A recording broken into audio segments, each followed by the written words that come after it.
Et salut! Alors dans cette vidéo, on va parler du critère de D'Alembert. Alors, dans un premier temps, quand est-ce qu'on va utiliser le critère de D'Alembert?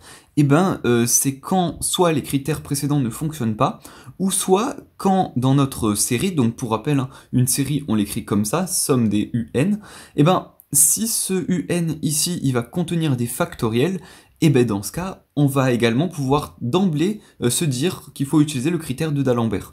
Alors on peut se demander ce que c'est que ce critère de D'Alembert, comment l'appliquer. C'est assez simple. En fait, on va calculer la limite quand n tend vers plus l'infini de un plus 1 sur un, et on va regarder cette limite. Donc si cette limite que j'ai appelée L, elle est plus petite que 1, ça veut dire que la série elle converge. Si elle est plus grande que 1, ça veut dire que la série elle diverge.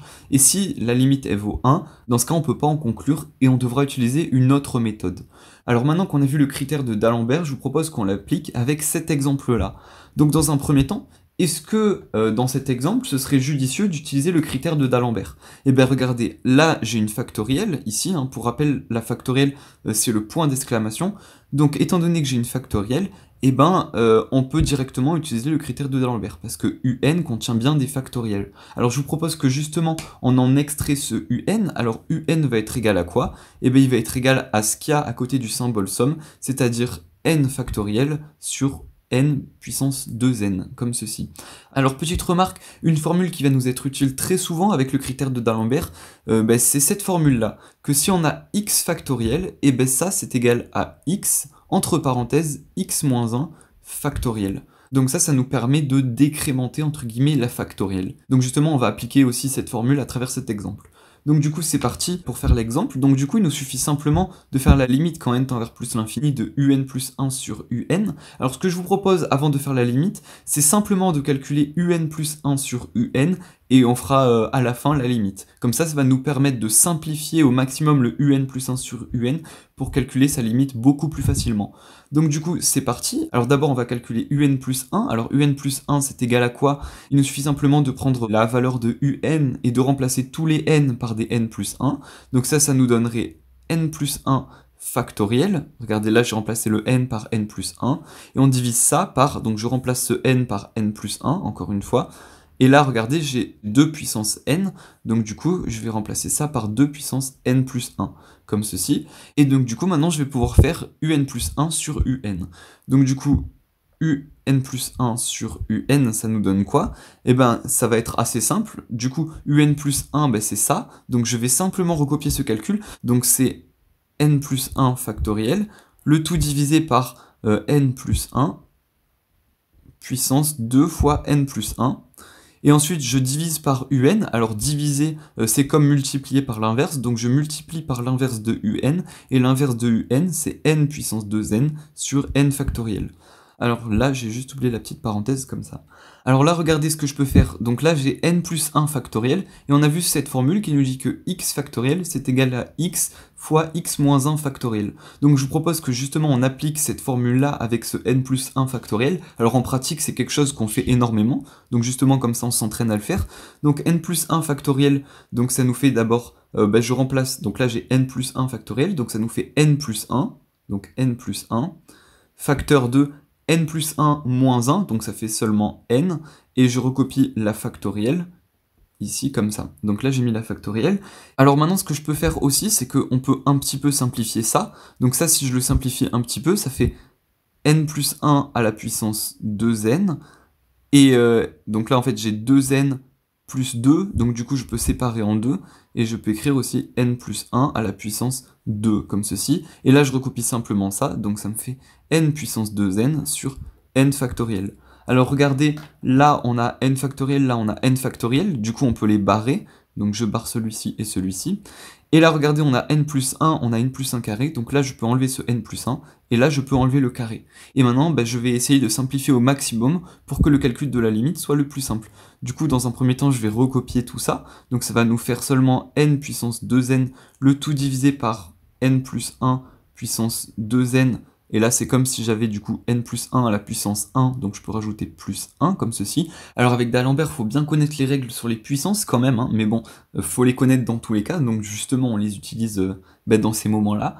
Alors ensuite, qu'est-ce qu'on peut faire? Et bien là, regardez, on a quelque chose sous cette forme-là. Ce qui pourrait être intéressant, et ben c'est que là, on a quelque chose à la puissance 2n, là, quelque chose à la puissance 2n. Alors peut-être, en fait, il fallait pas forcément tout regrouper, mais on peut essayer de redévelopper un petit peu. Donc je vais remettre n plus 1 comme ça. Et là, donc on a quelque chose à la puissance 2n, quelque chose à la puissance 2n. On peut essayer de les grouper pour en trouver un résultat bien.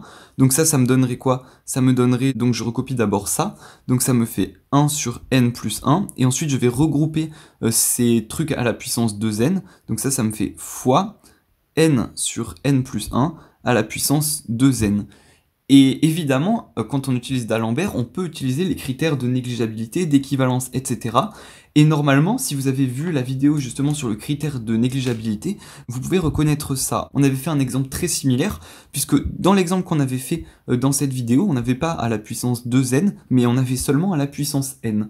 Donc peut-être allez voir cette vidéo, comme ça vous allez bien comprendre. Moi je vais aller un petit peu plus vite du coup. Donc là, ça va me donner 1 sur n plus 1 fois, et je peux transformer ça en exponentielle et en ln, donc ça me fait e de 2n ln de n sur n plus 1, comme ça. Et du coup, rappelez-vous, je peux intervertir la fraction du ln si je mets un moins sur le côté, donc ça me fait 1 sur n plus 1 fois exponentielle de moins 2n ln de n plus 1 sur n, ce qui me fait 1 plus 1 sur n, et là je peux utiliser mon critère de négligeabilité, qui nous donnerait donc en plus l'infini, seulement exponentielle de moins 2n fois 1 sur n. Alors évidemment, il faudrait vérifier que la limite quand n tend vers plus l'infini de 1 sur n vaut bien 0, ce qui est le cas, mais bon ça, étant donné qu'on avait fait un exemple hyper similaire dans la vidéo sur la négligeabilité, je m'y attarde vraiment pas dessus. En tout cas, on peut utiliser ce critère de négligeabilité qui nous donnerait donc 1 sur n plus 1 fois exponentielle de moins 2n fois 1 sur n. Et là, regardez, qu'est-ce qu'on remarque? On remarque qu'on a n fois 1 sur n, donc je peux les enlever. Et finalement, on va trouver que un plus 1 sur un va valoir 1 sur n plus 1 fois exponentielle de moins 2, comme ça. Alors là, un truc intéressant qu'on pourrait faire, c'est utiliser le critère d'équivalence. Alors, si vous savez pas ce que c'est, pareil, je vous renvoie dans la vidéo dans laquelle on traite bien de ce critère-là. Et regardez, si on regarde la fraction, au dénominateur, on voit 1 plus n, et ça, on pourrait le simplifier en plus l'infini, en n directement. Donc ça nous fait e-2 sur n, et on voit que maintenant, on peut plus rien faire, on peut pas simplifier davantage. Donc du coup, ce qu'on peut faire maintenant, c'est qu'on peut calculer la limite quand n tend vers plus l'infini. Alors du coup, c'est ce qu'on va faire ici, la limite quand n tend vers plus l'infini de un plus 1 sur un. Alors un plus 1 sur un, on avait dit que ça valait donc 1 sur n fois exponentielle de moins 2. Et donc si je fais la limite quand n tend vers plus l'infini de tout ça, et bien là, qu'est-ce qu'on va trouver? On a quelque chose qui nous donnerait 0, hein, parce que c'est de la forme 1 sur n. Donc quand n tend vers plus l'infini, ça tend vers 0. Et là, on a une constante, donc 0 fois une constante, ça nous donne 0. Et donc du coup, la limite, elle vaut 0, donc je peux écrire que L égale 0. Et là, regardez, 0, c'est plus petit que 1. Donc du coup, on en conclut que la série converge. J'écris ça comme ça, SCV. Voilà, donc j'espère qu'à travers cette vidéo, vous avez bien compris comment appliquer ce critère de d'Alembert. Alors ce qu'il faut retenir, c'est son utilisation, ses calculs, mais également cette petite formule qu'on utilisera très très souvent pour simplifier ce n plus 1 factoriel qu'on trouvera tout le temps dans tous les cas. Et également, voilà, se souvenir qu'on peut utiliser le critère de négligeabilité et le critère d'équivalence. Donc dans tous les cas, j'espère que vous avez tout bien compris. Si c'est le cas, vous pouvez lâcher un petit like, ça fait super plaisir. Si vous avez des questions, vous pouvez bien sûr les laisser dans les commentaires. Et nous, on se retrouve dans la dernière vidéo de cette série, dans laquelle on parlera du critère de Cauchy. Du coup, à tout de suite.